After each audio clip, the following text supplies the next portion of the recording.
Hello and welcome to another episode of Searching for Truth. This is part 2 of Discovering Faith with Angela Sheridan Hunt. It's taken a wee while getting this to you, and that's mainly because there's a lot going on right now in the world. It's March 2021 and I've never known anything like it. In fact, it's with everything that's going on right now in the world that's brought me to be doing this interview with Angela in the first place. I see and feel and hear a lot of darkness around me, and I have awakened to the light through this darkness. And I talk a lot about that with Angela in part 1. In part 2, we're talking about a lot of things that are going on in the world today. And in my mind and in my heart, they are all relative to what we're talking about here in Discovering Faith. There's a lot of darkness. I'm seeing it in the TV. I'm seeing it on my son's computer games. I'm seeing it on Facebook. I'm seeing it in our governments. And I'm seeing it within our human race with division. This, among many other things, is what Angela and I talk about. So, without further ado, it's not as long as the part 1, but if you haven't seen that, please do watch or listen to that. It's on YouTube and it's also on most podcast platforms. And then come along and hopefully enjoy part 2. Please do let us know what your thoughts are in the comments. We'd love to hear from you. Thank you.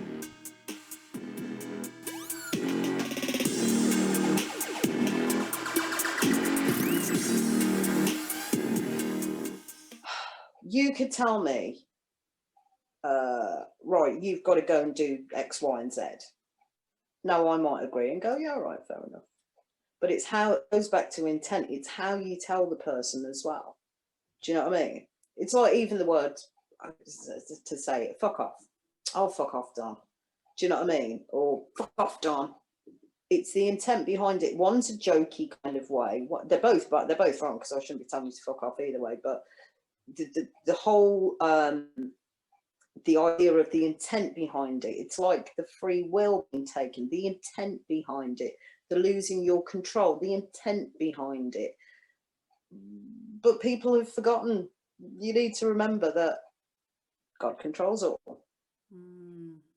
Not man, not the government. The woman in I forget, Christy Noam or something. She's a governor over in the States somewhere, and she said it perfectly. The government get their powers from the consent of the governed. Got that right, I think. Government get their powers from consent of the governed. In other words, from us, we're consenting. Yeah, because we vote them in to represent us. The police get their power from our consent to be policed. Yeah. Except I don't think we do vote them in. I think it's all a fraud. Well, of course, I actually do think that. But I know what you're saying. I think you're right. Actually, in the hierarchy of the system, in the system, they told us every vote counts. So if you go and vote, and I don't know, Monster Raven Looney Party, and that suddenly they get in, which to be honest might not be a bad idea right now. They got in. They have been given that power to be there from us, not the other way around, not the other way. And again, this comes back to what will the neighbours say? What will my neighbours think of it? What will my friends think of me if I don't wear a mask? What will my friends think of me if I go and see my dad, who I haven't seen for the best part of a year now? I keep telling people, go and see. You want to go and see your kids? Don't moan about it on Facebook. Go and see your kids. You want to go and see your mum? Go and see your mum. You want to go and do this? Go and do it, because you are in control. We get our power from him because he's in control. I want to talk about the how important it is, and how refreshing it is as well to be aware of this. In the fear, there is so much fear. You can feel it, you can hear it, you can see it. And I think what people should really become aware of, and this is why mindfulness is amazing, because you're able to kind of much more spot things going on because you've cleared your mind of all those thoughts. It's a process. It doesn't happen overnight, but once you start clearing, then you can start to see and feel and hear more, and almost like go, not sure about that one. Actually, no, put that one there. You know, otherwise, if you don't know about this stuff, it's just going to come in and smack you in the face and become part of you. You know, and before you know it, you're walking around like a bit of a demon, actually, but you're not underneath. You're just not aware that that's how it happens. One thing that's really helping me a lot, and you may lose friends and people in the process, but you have the choice to reflect that fear away, wherever it's coming from. You know, if people are coming around and they're just moaning all the time, and they're moaning and they're just like, everything is just bad and doom and you can literally feel your energy like, you're shrinking. Like, you have control to say, actually, you can try and speak to them and, you know, give them the opportunity to stop this, because it's not helping them either. But you have the choice to actually, no, I'm not going to, I don't want that. If the power that we have, and the power we have to our listeners and viewers now, is to say, look, you don't have to allow that to attach itself to you if you don't want to. Just like you don't have to wear a mask. Just like you don't have to do just what you're saying, Ange. You don't have to go along with that conversation of fear, because you know because people maybe don't realize that they have the power to actually go, no. You know, I've got something going on right now where someone is, you know, I am not speaking to someone as much at all now, because it is all very, very fearful, doom and gloom. I know this is all going on.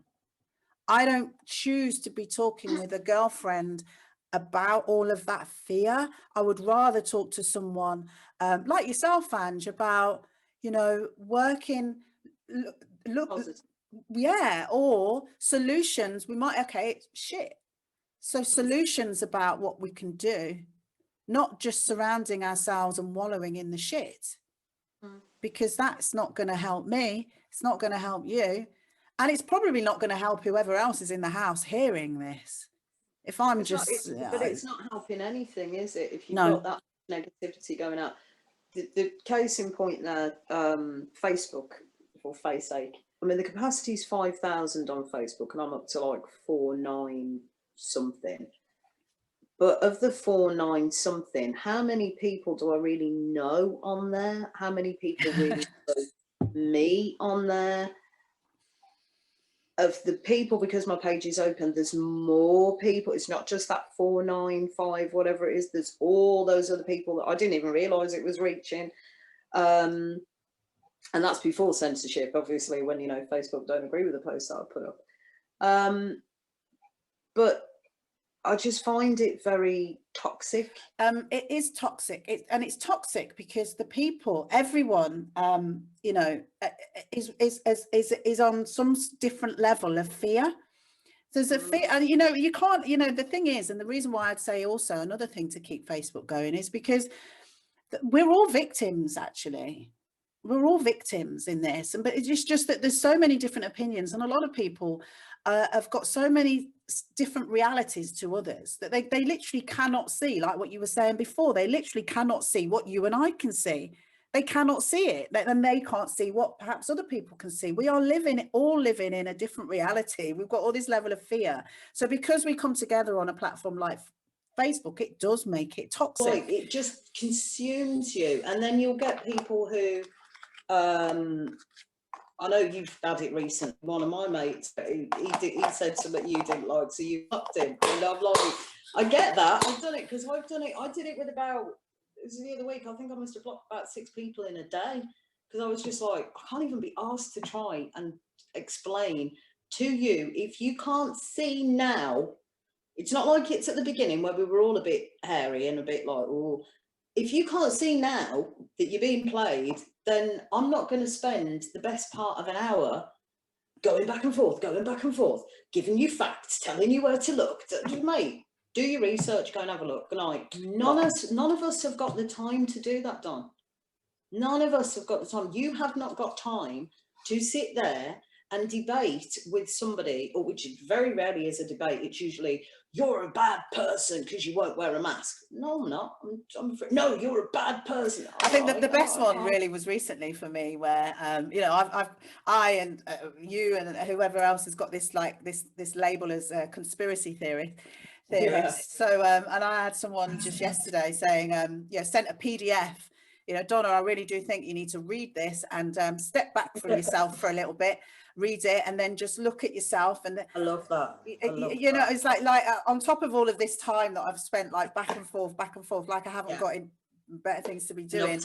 Go and like sit there and study this thing on conspiracy theory. And actually, while I'm at it, do you even know where conspiracy theory came from in the first place? And a lot of these conspiracy theory PDFs are actually from the likes of I've learned recently, Bristol University or the University of Kent, and it's all like funded. You know, you'll see a little bit of Bill and Melinda Gates in there, and a bit of, you know, well, whilst you've done your research in conspiracy theory, have you actually done your research into where this paper came from?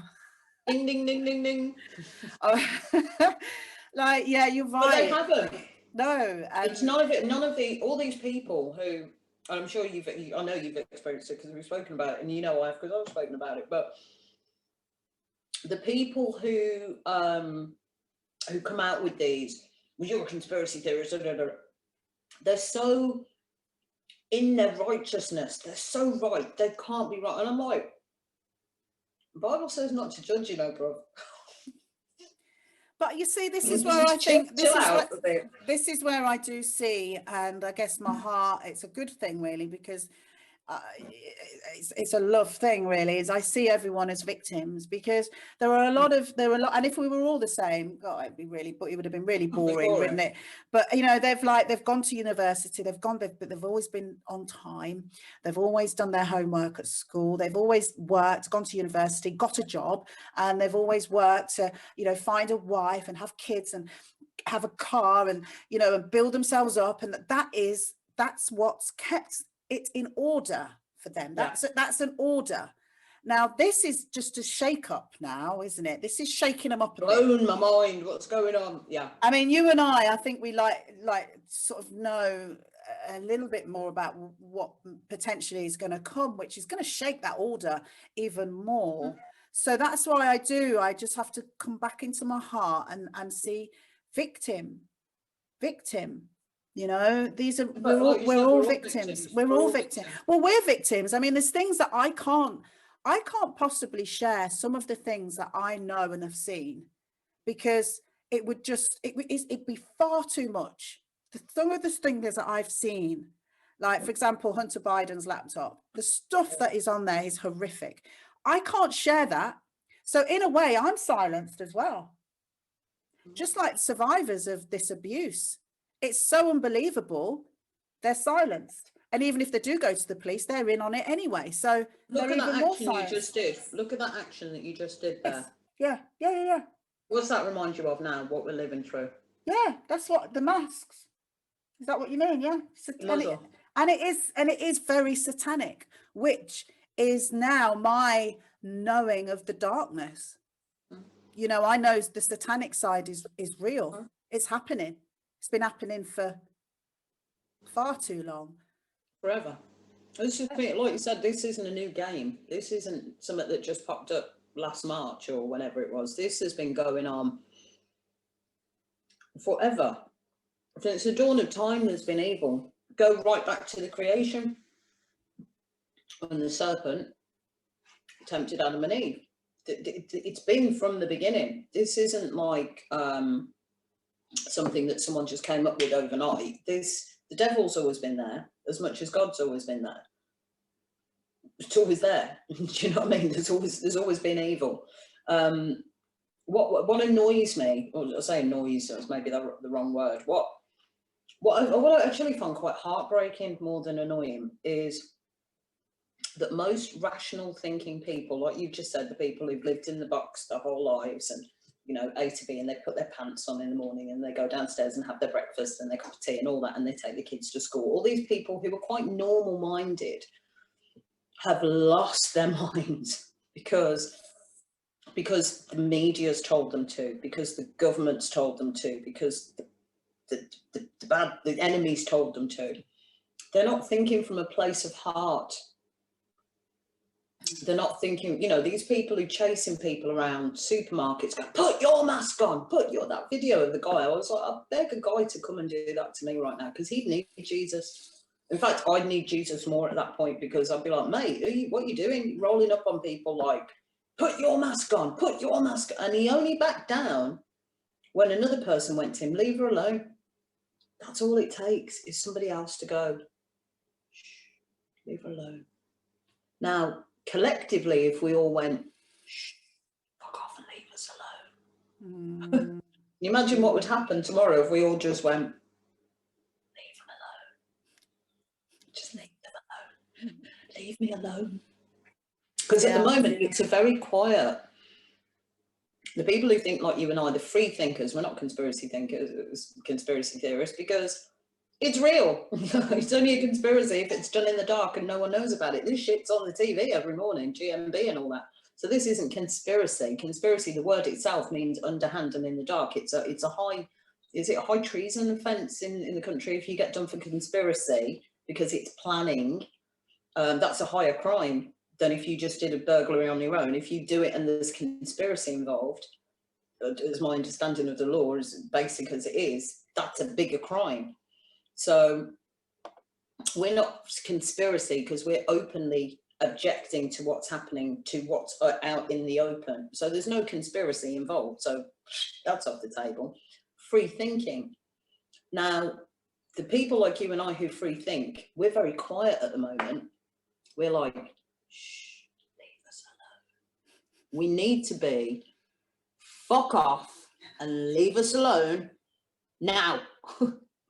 That's what we need to be. We need to be going, you see all that BS that you're coming out with every day, all this malarkey and trickery that you're trying to confuse people with and hurting people with. That's where it breaks my heart, is because there are real world ramifications to these things that they're doing to us.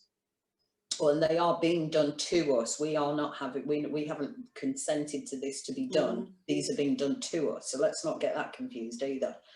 But all these real world, these things that are happening have real world consequences where people can't cope anymore. People are getting depressed. People are getting anxious. People are getting scared. People are getting worried. People are crying. That's the emotional. The physical, people are losing their jobs. They can't afford to pay for their children's food. Their kids aren't even getting an education. People can't cope mentally, so they're taking their lives. That is the crux. You want to be, I tell people, and I did it was last year sometime, I think I got engaged in a bit of a heated back and forth texting with somebody. And they were like, well, you don't care, do some things. And I was like, no. That's where you're wrong. It's the fact that I do bloody care. I do care that people are hurting, and not from COVID, not from Rona. Right. I mean, for flip's sake, right? The power of the word flip just doesn't have the same as the F word, just really doesn't. But if I say it powerfully enough, flipping heck. Flop. Duck. I might just start saying duck. But you don't realise the power of what is actually happening now, real world, real time, where people like myself who do care what's happening. I mean, for God's sake, and it is for God's sake, for the sake of God, you've got people who are in a state of just total denial about what's going on.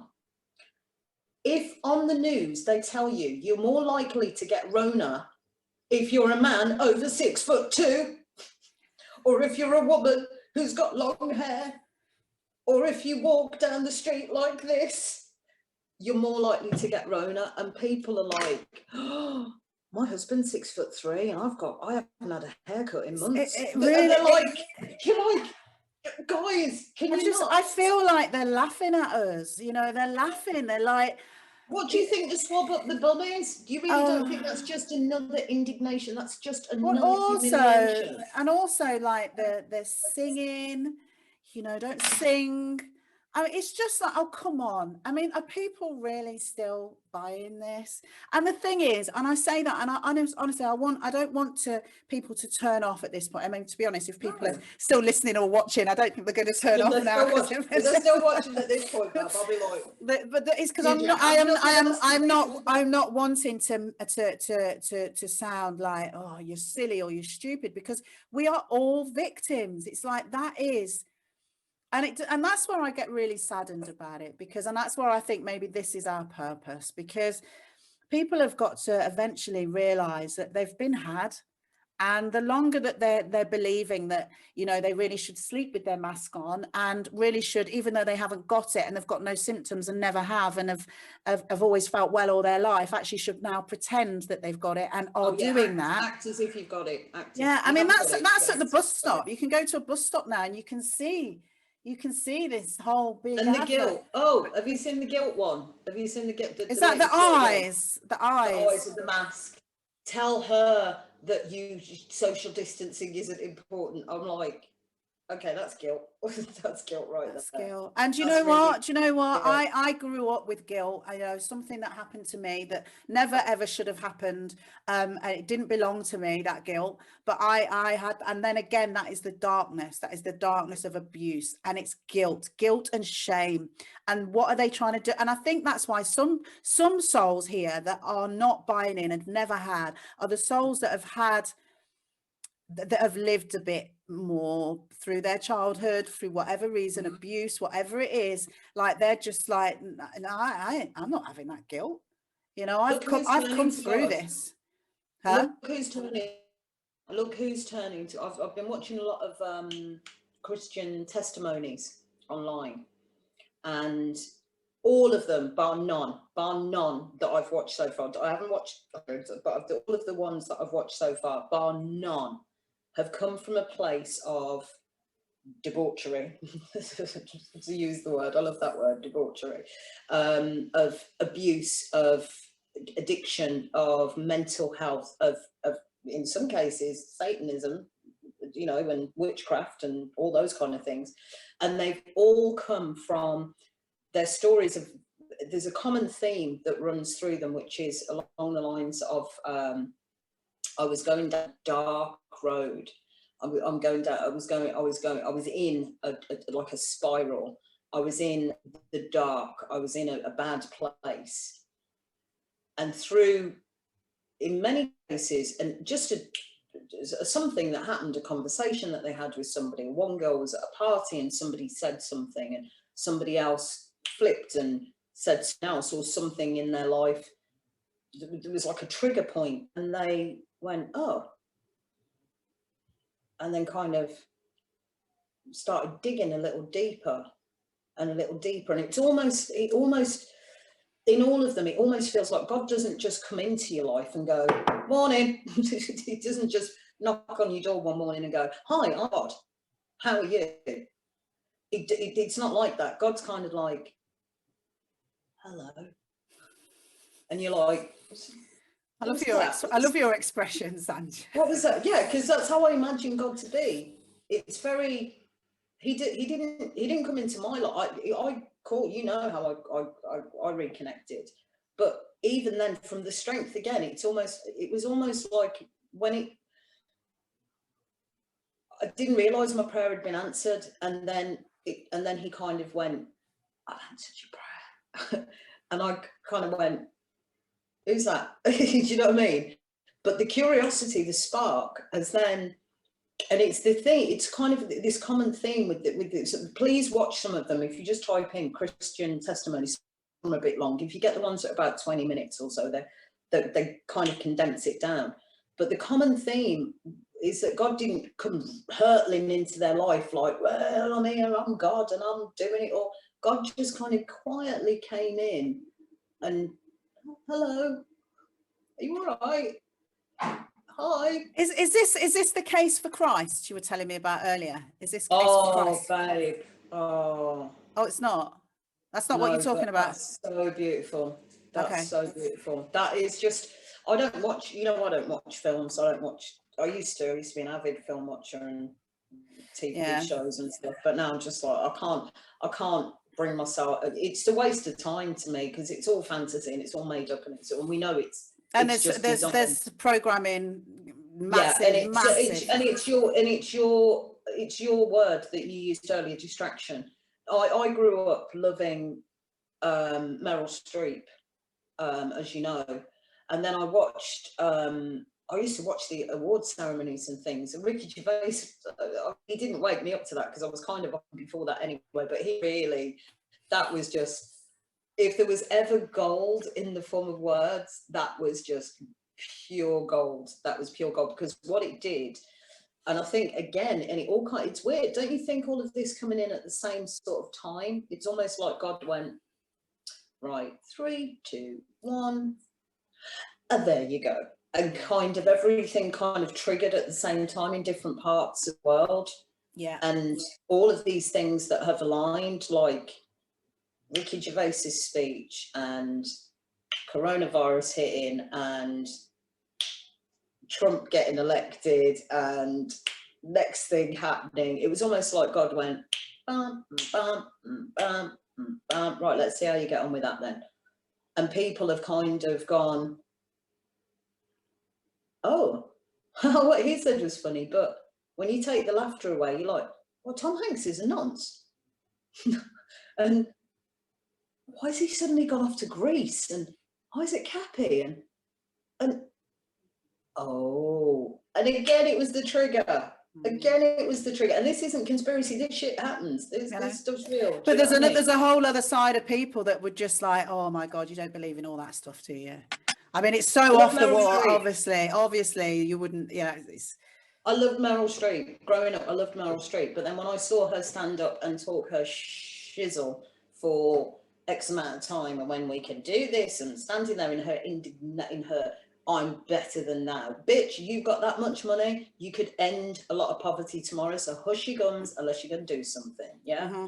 All of them. The people that I grew up loving, like Stevie Nicks. I used to say, to my shame, Stevie Nicks is my God. I love her. She's such amazing a voice, and she has got an amazing voice. But she supported Clinton. Her and Fleetwood Mac played at his inauguration, and I'm like, bitch, don't tell me you didn't know.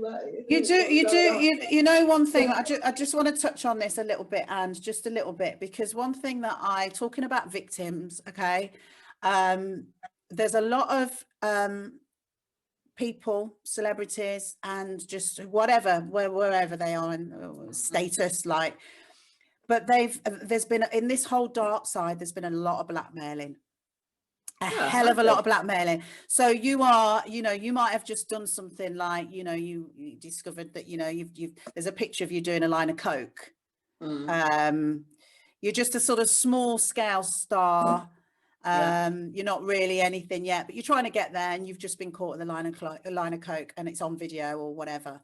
And that's how some of these now known as big celebrities are as big as they are, because they were basically told, okay, this can go away. And in fact, not only can we take this away, we can give you more than you possibly need and get you to where you would have dreamed of. But the only thing is, you have to now, you have to now follow our thing. So they would be. They would be with at that Bill Clinton thing. They would be there. Please don't tell me these people are victims. You've said this. Well, before. I'm not saying they've. I'm just saying that I can kind of get. I can kind of understand how this is like just become so freaking big. I mean, it's just it's horrible. But I also do know that there are probably a lot of souls in there that just want to get the hell out. They don't. But we're not just talking, and this is why there's so many people in this Hollywood machine who are starting to break out now. Like you've got your Kanye's, your Justin Bieber's, your other people who are coming back out, or appear to be, because you said what it is. It's choice. You and I can sit here. We're not blameless in our lives. We've done things, I'm sure, that we would rather just push that. Shh, God knows, but everybody else doesn't need to, right? But if they come out and somebody says to you, right, Donna, right, I know this about you. I know that if I let this out, it's going to ruin your marriage. Your son's going to look at you differently. No one's going to like you. This is him talking now. This is him. Everybody's going to hate you unless you do this. I can make it all go away if you do this. Well, that's where you have a choice. That's where you have your choice, where you can go, nah, thanks. I'm not going to go and rape that child. So you think, so I can get millions of pounds. I'm not going to say it's okay for the likes of Roman Polanski, that it was all right for him to rape a 13-year-old girl. Nah, I'm not going to do that. Because you, in the Bible, I'm back to the book, in the story, it says quite clearly, do not be, in Romans, actually, I think it is, I put it on my Facebook yesterday. Basically, do not cleave to the things of this world. To be in love with the things of this world, to be as in iniquity with God, to be in opposition to God, if you love the things of this world. So someone comes to me and says, Ange, I know you do your stuff with your road lovelies, Bab. I'll give you £100,000 if you do this.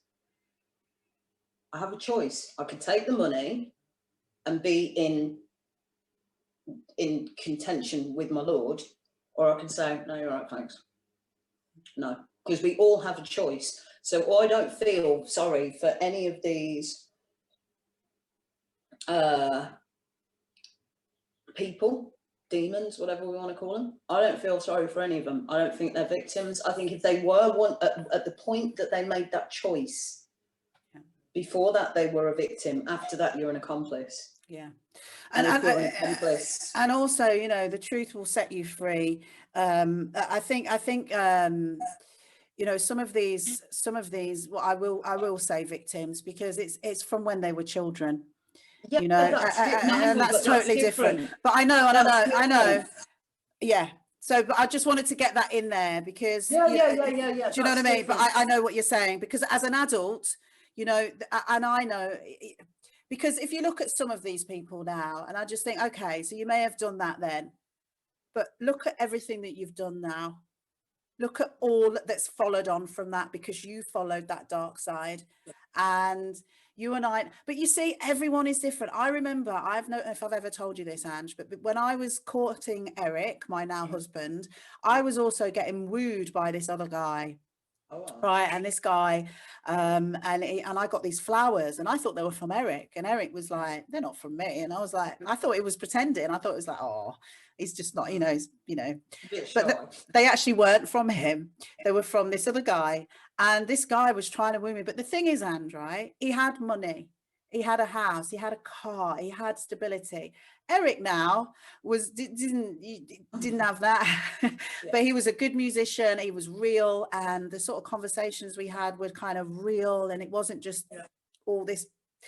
So I was faced with a choice, and I know to this day that there's many women would have gone with that guy because of what he had. Yeah. But I remember once he actually said to me, I love you. Right. I'd only known him a few weeks, and he told me that he loved me. Nice. And he wanted to have my children. Right. You know, Eric, now my husband, he wouldn't say that he loved me for a very long time. In fact, I was saying to him that I loved him. I now know for a fact I had no clue what love was for a very long time, even after that. But I was saying it because, again, we're conditioned to do that. And that to me opened my eyes to like, what?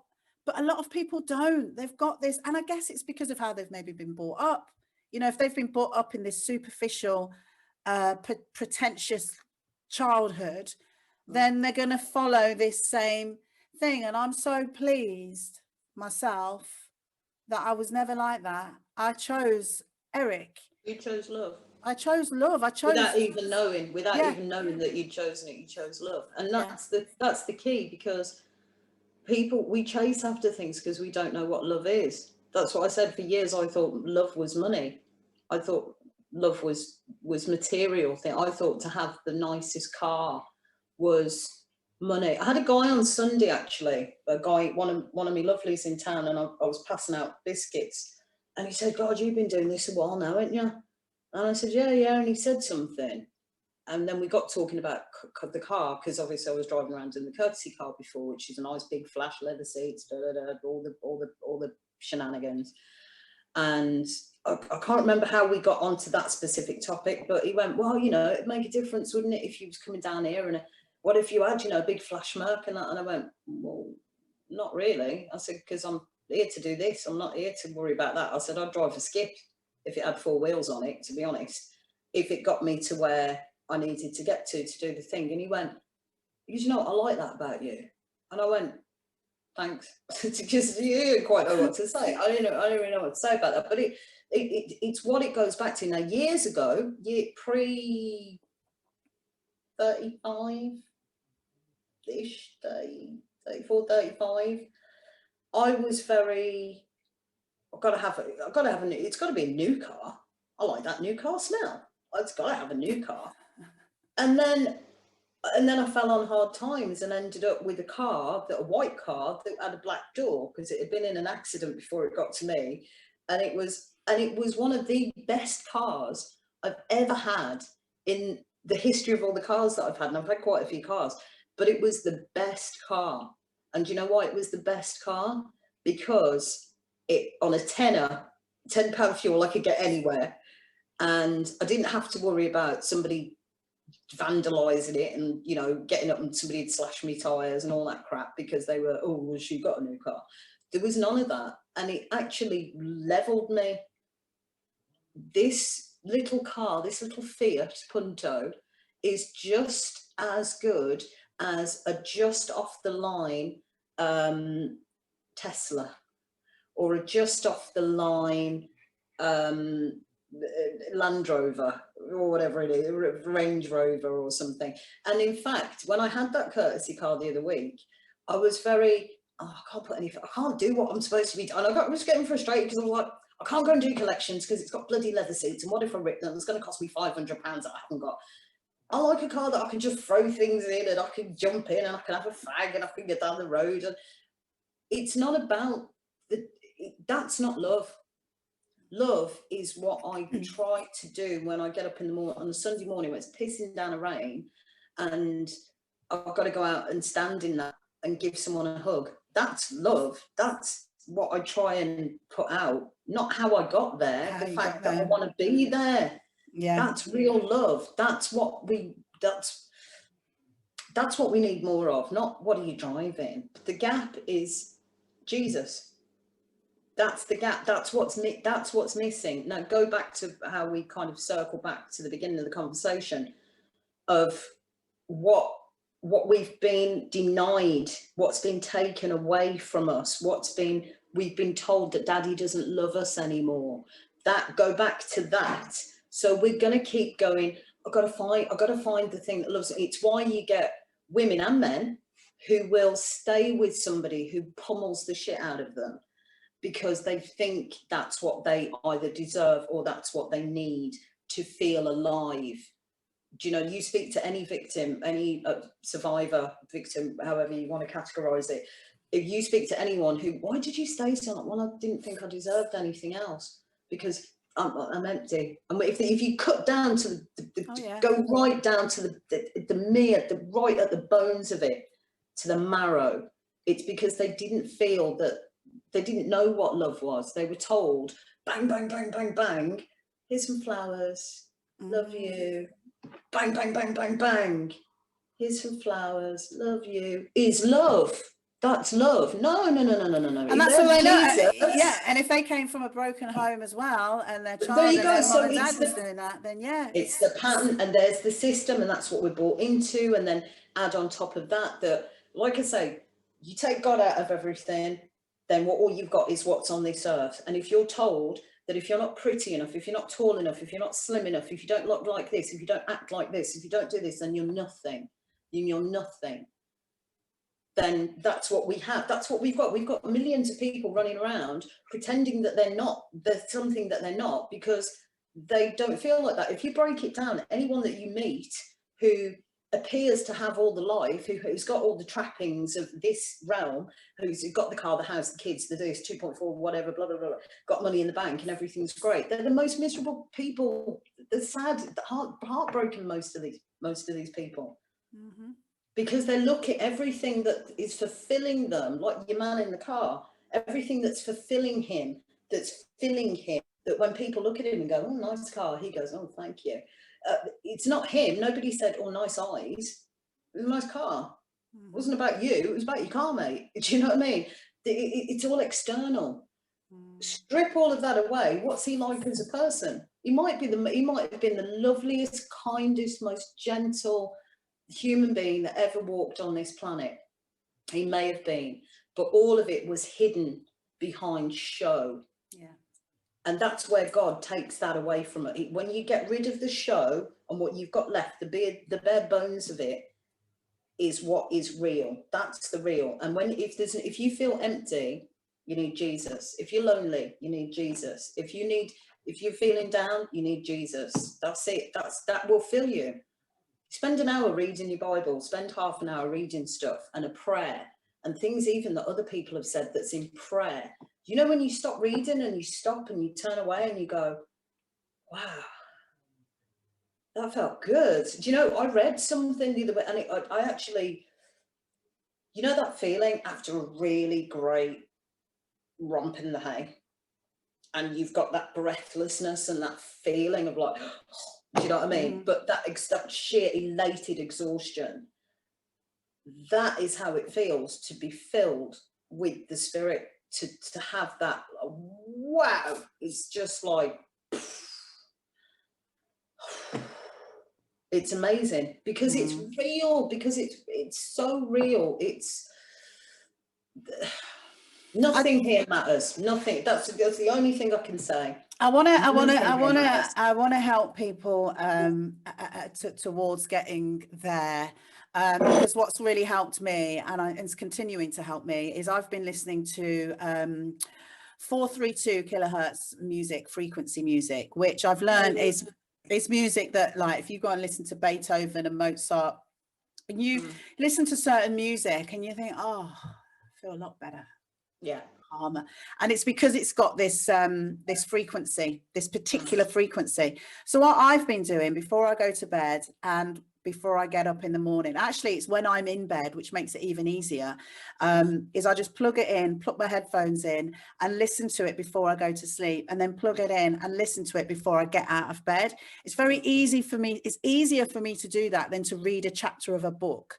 It's easier than me to do that than to come downstairs and meditate. It's easier for me to do that than to do all of these other things that I know are good for me, but I just don't, I seem to find excuses to not doing them. But what I'm finding is it's calming me down, and it's actually kind of motivating me in some ways to do these things. Like afterwards, I will then flick to Audible and listen to more of the Bible. I will feel much more calmer and come down and put some more music on, or do a meditation, or read more of my book. So that's just to people that are watching or listening to this. If you struggle and you're thinking, I want to get there, Donna, I want to get there, Ange, but I'm just, get that 432 kilohertz music. You get it on Spotify, iTunes, wherever. There's no excuse. YouTube. And download a playlist. It's like about 20 minutes long. Listen to it before you go to sleep. Listen to it when you wake up in the morning, and do that consistently. And I'm sorry, but if you can't do that, then you're probably not. There's no hope. It's like, you know, I mean, it's a great way to relax. You'll end up falling asleep before it's even finished, and it's a great thing to do, because you might, like, if you're thinking about doing this, chances are you've got a lot of stuff going on in your head when you wake up in the morning. It's like the minute you wake up from wherever you were in your sleep, bang, you're there. Shit, this is real. Oh my God, I've got to do this, I've got to do that. Oh no, I can't do that. I can't see them. It's just overload. Put your headphones in, press play, and just relax. And get into it. And this is the thing about music as well. One or two of the testimonies that I was watching the other day. The one girl, she said, I think it was called Why I Stopped Listening to Rap. And it's aggressive. The music that we have, even the beat, even the, you know, the debate, it's quite funky, and you can listen to it, and it's mindless. So you can do washing up to it and stuff. But it's all quite jumpy. It's quite what's it. And I used to listen to like a lot of rage, heavy metal, not heavy metal, like things like System of a Down, which is quite. I can't even understand what you say, mate. But it was quite. And what it used to do, I remember it used to fit. Like afterwards, I'd be like, but I'd still be in whatever anger state I was in before I started listening to it. So it didn't calm me. It didn't do anything. Whereas now I find that I'm listening to a lot more of like Christian worship music, and it's beautiful. It's so, for a start, the lyrics are in praise and in worship, but the music is very, you know, even the stuff that's like quite, you imagine yourself being in a massive room with loads of people all giving thanks, you know, everybody like, oh, do you know what I mean? Like praise God and that. Even that is just in itself uplifting. It's very freeing. It's very, you know, it's not just the kind of music you listen to, it's music you feel. Do you know what I mean? Now, you know yourself, I mean, the old singers, and we've always said this about music, like the music that you listen to, like the Motown-y stuff, but the stuff with good lyrics, you know, even country and western, okay, his dog died and his missus left him, but it's still good music, do you know what I mean? Because it had a story to it. It wasn't just like, you know, smack my bitch up, or, you know, smack her in the ass and all this bollocks. It was proper music, and we've been led further and further and further away. I was really surprised to find Katy Perry. I didn't know this until about a couple of years ago, that Katy Perry actually started out as a Christian, like a gospel singer. And there's videos somewhere of her with just her and a guitar, little Ed Sheeran type, giving it loads and singing like gospel music. Now, when you see her, she's turned the other side, hasn't I she? kissed the girl and I liked it. Because what's that teaching you? Look up to her. Oh, it's okay to kiss girls. Yeah. Which, to be fair, I thought was great for years, but I've turned from that now. It's all about the appearance and what we say is acceptable, you should be doing. So all these little girls who are growing up and seeing, oh, they're not being shown that she used to play gospel music. They're now being seen like, you know, straight out the oven, fresh off the plate, kind of, you know what I'm talking about, you know, dip. Oh, that's acceptable. Nicki Minaj with a fanny out every 2 minutes. It makes me sick. It just sick. Years ago, I would have accepted that. Now I'm like, you're nasty. You're nasty, man. Yeah, because and that's going to become the norm, isn't it? Like the kids they listen to these songs over and over again. They know all the words, so they're repeating them. It's programming. Roar like a lion, kiss a girl. Yeah. I hate to see my granddaughter. I hate it. It hurts me to see. It just hurts me to see, you know, and they're doing these TikTok videos and things, and she's twerking. She's 7 next month. 8. No, she's 8 next month. And I'm like, oh man, what the? And I'm like, what are you doing? Nah. And any kid, I've had this problem for years where I think, let children be children. You know, why she got a fingernail? Why have kids got the fingernails painted and the ears pierced and the little boob? What are you doing? They're not kids. That's pedo fodder, man. That's what you pushing that out there for people to be going home and doing nasty. It's only when your eyes are open, because you and I know that all of this is in plain sight. So now my eyes are open. There's so many videos and YouTube channels that I am not allowing my 10-year-old son to watch. Good. On the face of things, you think, oh, it's for kids. You can see it's for kids. But then I don't know if I told you this, but he was watching it, and he said, Mum, is this one okay? And I was watching it, and the guy seemed okay. He seemed like there was no real darkness in there. And then suddenly, out of the blue, it just the whole screen went black. Yes. It just went boom, and this big dark skull appeared on the screen, and the noise with it as well was like, and I was like, no, And he was like, no, mum, that was nothing to do with that. I said, it doesn't make any difference. What was that for then? If that had nothing to do with it, why was that there? And why is it there? I'm trying to teach him in the process about like what's going on without scaring him, obviously. But there are so many things that actually you can see where's the light in this? There's no positive message in any of this at all. So he's now got such a limited amount of stuff, and anything that he wants to watch new outside of that. And there was one thing that I did agree with, because it was family. It was a family. It's a family. They've been, but when you check out their YouTube thumbnails, it's all scary. You know, there's a picture of a baby as a pig, so it's half pig, half baby. And I was trying to explain to Eric why this isn't good. He said, "Oh, it's just." I said, "Eric, if you were dreaming and you saw your mum and she actually had pig ears and she was like half pig, half mum," I said, "are you going to wake up feeling good about that?" I said, "That's the sort of stuff that nightmares are made out of. And they've got that on their thumbnail." I said, "I don't even care what's going on in the videos now. I know from all of those thumbnails and all the scary faces, all of them are going, oh, they're all frightened." It's fear. Yeah. I was it's like, promoting bestiality.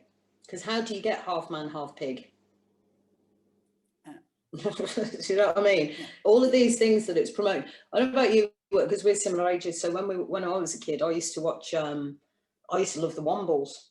Their first eco-friendly people as well, with their recycling, and the Flumps and Button Moon and Bod, and which I never really understood. Oh my God! And he'd come up to the screen, then he'd turn around and walk back. I was like, "What is this?" Even we didn't question it as children, but it was like Top Cat. He was always a little bugger, but you know, the copper never quite caught him because he was a bit shifty. But it was for children. It was for children, and we were children. And we watched it. I know the Magic Roundabout was full of junkies, but it was for kids. It was like a little dog who was, you know, running around the place, and the gnome and tree, the cow was always off the tits, and this, that, and the other. But we didn't know as kids because it was just a kids' show, and it was inoffensive, and it was whatever. Now, in my years as I've grown up, I've not really watched kids' programs because they bore the life out of me. But I remember watching something with, I don't know, it was Ethan or Taylor. It was one of the boys. And it was just from beginning to end violence. It was guns. It was not no swearing, but it was shouting. It was loud. It was pow, pow, pow. It was very. And then I noticed after they watched stuff like this, they'd be quite jumping around the block. Oh, calm down. You know, when Taylor used to watch Chuggington when he was a little baby, Chuggington. Chugga, chugga, chugga, chugga. And I used to love it because his little head would be bobbing along and he'd love it. And he loved trains and he loved Thomas, and it was very inoffensive and it was just normal as what it was.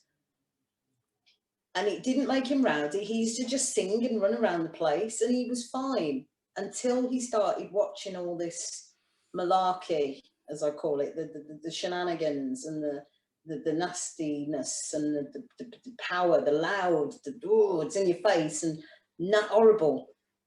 But it's in all the films. It's in all the films. I can't watch. Even when I was a kid, I don't really watch Disney. I think I went to cinema and watched Bambi when I was a kid, but I don't remember it. But or Dumbo, one of them. But there was like Shrek. The jokes that are in that I'm laughing at. I'm looking at the kids going, "Why are you laughing?" I remember being at my friend's house with my 3 godchildren and Dawn and I, and we were all sat down eating dinner, and one of them piped up with something about a BJ, and I was like, huh? Like about to eat, and was like mid forkful and went, what? Oh, okay, we need to have a chat about this now. Oh, a BJ, sorry. Yeah, okay. So I was like, we were sat there just having a normal conversation, and then they were like, "Oh, so-and-so loves you." You know, they're doing, they're like kids, they're kids, you know what I mean? Like, "Oh, I've got a boyfriend, you kissed your boyfriend." I'm like, "You better not be kissing no one." You hear me now? All right. So I'm like this, and then I hear like BJ, and I'm like, excuse me? Because at the time, this is going back a few years now, Remy would have been 10, not even 10. They're baddies to me, they're baddies. And Kyle's like in the corner, he's 4 years older, so he's like giggling away. And Jake, I'm like, so I'm ignoring Kyle for a bit. I was, I'll get back to you in a minute. But I'm looking at the two little ones and I'm like, excuse me, do we need to have a conversation about something? I said, you need to tell me what you know about what you know, what you think you know about. And I was, nothing really came to light because I didn't really know much about anything. But I'm like, how am I having this conversation now? I should be having this conversation later. Now, I know it's different because when I was a kid, I didn't know about that until I was well into my teens. Well, I was pushing the other end, you know what I mean? I was pushing the happy side of 20 before I knew about certain things. And now I'm looking at kids who are like 10. We've got kids murdering at 10, raping at 11.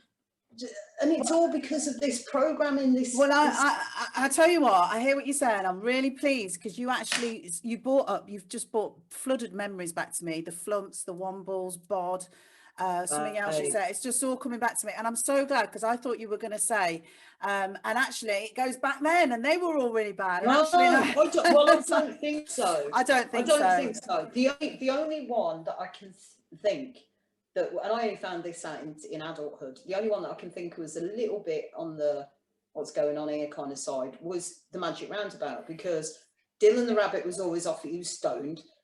Zebedee was like a speed freak, and then Ermentrude just running around. She was like, one of them was on something, acid or whatever. One of them, or Dylan was on acid. One of them was on acid. So it was like quite trippy.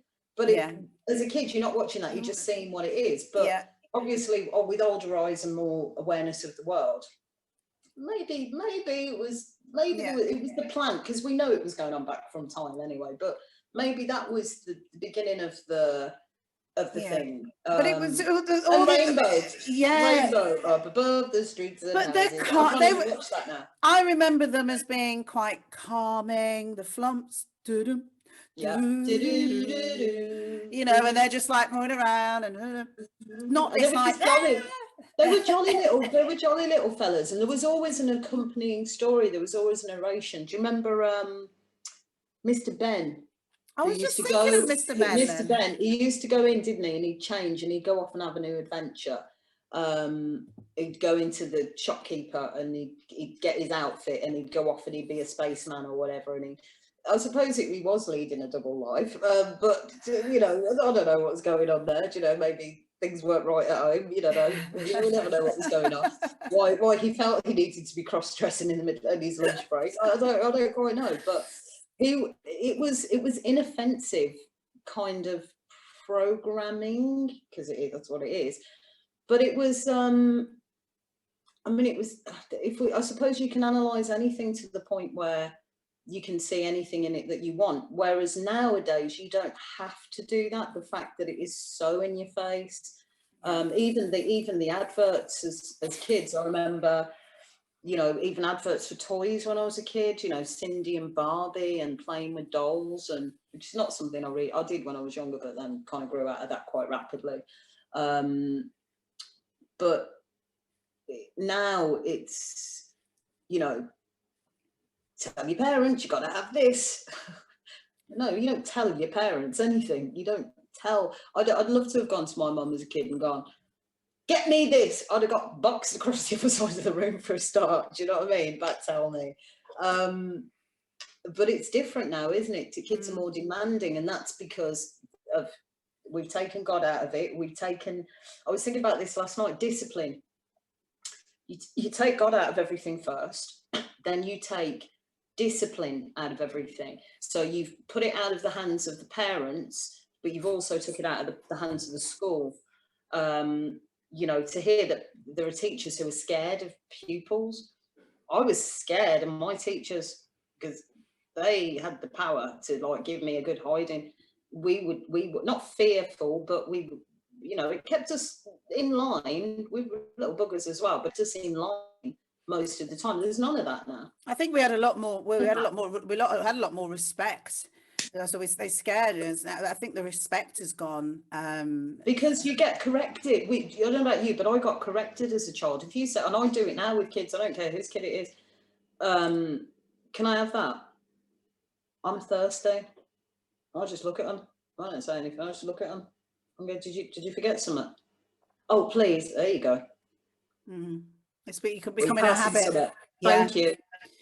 I just want to say on what you said before then about like the adverts and stuff like that as well. Like, you know what, and everyone watching this or listening to this, it's like, do you know what? There are so many benefits to just not watching the TV. Your kids as well. I mean, at the moment, there's the computers anyway. I mean, I started talking to you about YouTube and the channels there. There's plenty of stuff. And you can then take control of what you watch, which is what I'm doing now with my son. But get rid of that TV or limit it, because not only is it like poisoning your mind and bringing fear into yourself, it's also, that's where the Christmas list comes from. That's where the birthday list comes from. That's where, the crazy kids come from. I know you've still got that with the computer games and the YouTube, but there are so many benefits. It's becoming so obvious. It's like, please. It's hard to get rid of your TV. It's a gradual process. I'm giving you my TV to give to one of the road lovelies. I showed you yesterday. I took a picture. We took it off the shelf now. It's a gradual thing, but over 5 years, we now just don't even watch it. There's no point having it here. I may as well use that shelf for something that's something else, for something that's useful. Yeah. But just start taking control of it, because what's happening is it's controlling you. It's controlling your kids and your pocket, because that is where these Christmas and birthday presents come from. And you know, and I know that 5 minutes after they've played with that piece of shit that they saw on the TV, they're not going to play with it again. Yet it's cost you 30 quid. Times that by 10, there's 300 quid, all from your TV. My goddaughter was here not long ago, and she's only, she's 2 yet? I think she's 2 now. She's coming up to 3, I think. Bloody hell, that's gone far, I think. I'll have to check. But she came into the kitchen with some bubble wrap. And she was spinning it. Bubble wrap. Oh, okay. You know, like pop.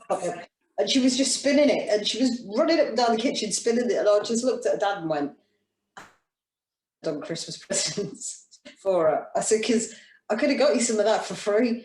And she loved it. And how many times, like you say, as the kid had the toy and played with the box, got in the box. So just get them a box and make their imagination. I hate to hear a child say, and I've got one, my oldest grandson, he's 13 this year. And God, I love him to the ground. I do. It drives me mad, but I love him to the ground. But forever, I'm bored. I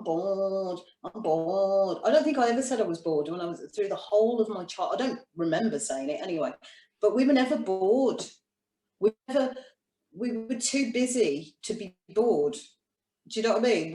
It was different then, because we were out and we were doing whatever and But I don't remember any of my friends. We might be out and go, oh God, so boring, and let's go and do something else. But that's just random. Do you remember Why Don't You? Right, and the song, Why Don't You Go Switch Off Your Television Set and Go Out and Do Something Less Boring Instead. Yes. They were telling us then. Yes. Switch off your television set and go out and do something less boring instead.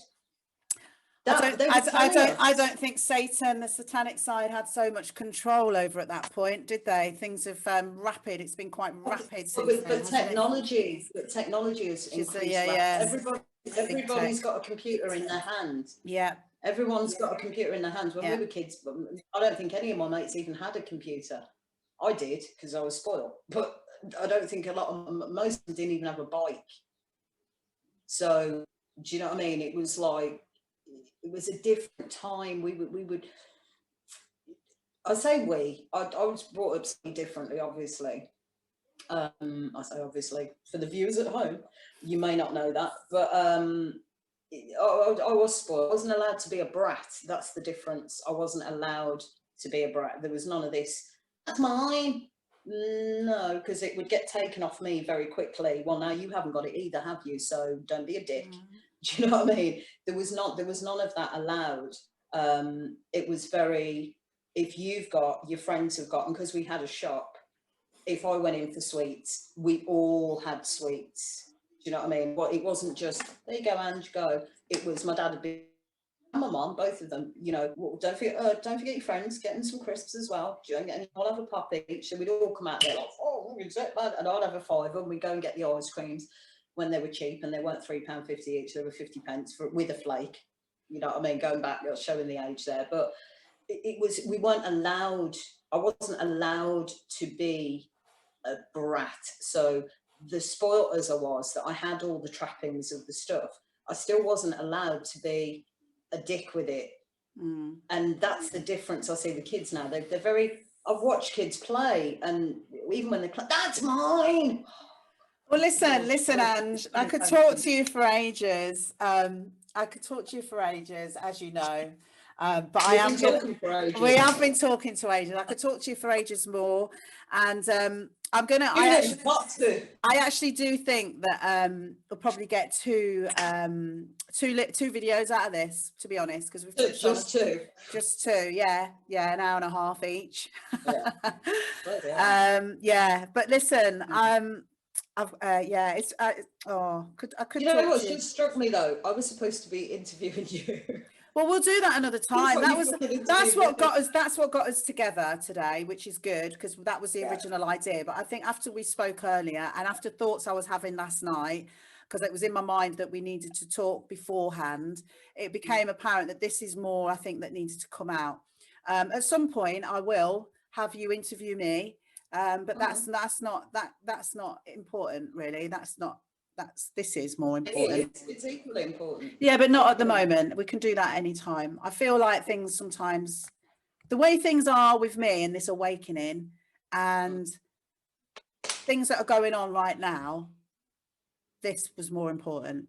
Not saying my story isn't, do you know what I mean? But this is no, but I get what you're saying. Any opportunity where I get to speak back, God, I'm really happy.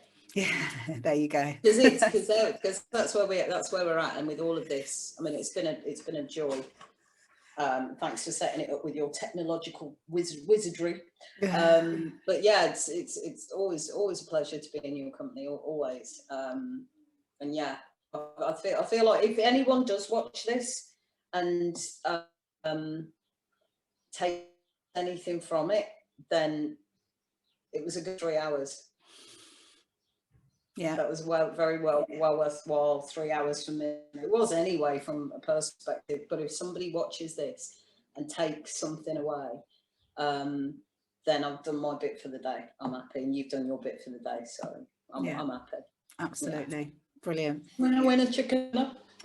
Oh, don't talk about food. I'm going to go and get some food now. I'm hungry. I'm going to actually go to the loo, and I've got to go to I'm going to pop out as well. So. All right, Ange, thank you so much for joining me on Searching for Truth, which again, I don't know if I've said this on Searching for Truth, but that came to me from God, Searching for Truth. And so much so that it was like, I heard it. I didn't feel it. I heard it. And that was back in September, September, when I first started. I wasn't sure what the name should be. I was like, Donna this, Donna that. No, it doesn't seem right. It's not, and it did. Yeah. And I know even more now than before that it came from God. So, yeah. That's good. Thank you. Get it out. Let's get it out there to people. Don't edit it. Just whack it out as it is. Let it be its natural thing, man. Well, there will be that version, absolutely. But I will do a bit of editing, because I will cut it down, and I'll do my bit. But it will go out as it is.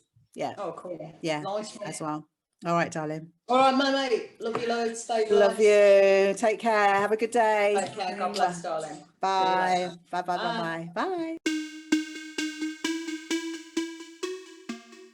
So that was the end of part 2 of Discovering Faith with Angela Sheridan Hunt. We've both learned a lot through this exercise of doing this podcast. That's to try and keep things streamed down on point and within a certain amount of time. And but that aside, we're still really looking forward to getting together again. And we'd love to hear from you as well.